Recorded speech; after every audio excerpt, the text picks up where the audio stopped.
अरे झूम झूम के हो झूम झूम के झूम झूम के हो झूम झूम के करा बिदैया मैया कट जहिया पझूम झूम के।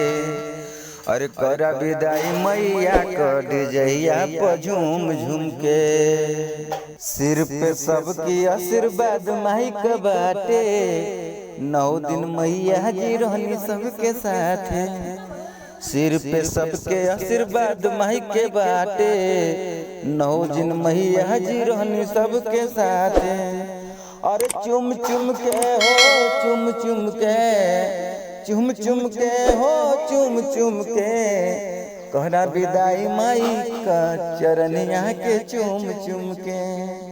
कहना विदाई मैया कट जहिया पझूम झूम के।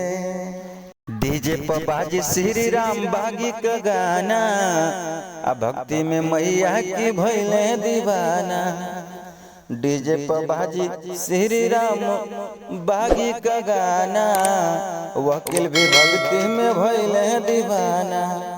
अरे झूम झूम के हो झूम झूम के झूम झूम के हो झूम झूम के कहरा विदाई मैया का चरनिया के चुम चुम के।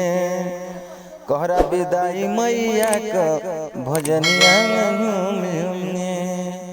कहरा विदाई मैया कट जहिया पझूम झूम के। तो दोस्तों यह गाना यदि 1% भी आपको अच्छा लगा तो एक लाइक कर दीजिए, कमेंट में बताइए कैसा लगा। और जिस गायक गायिका कोई विदाई गीत गाना है बिल्कुल फ्री में लेकर गाए।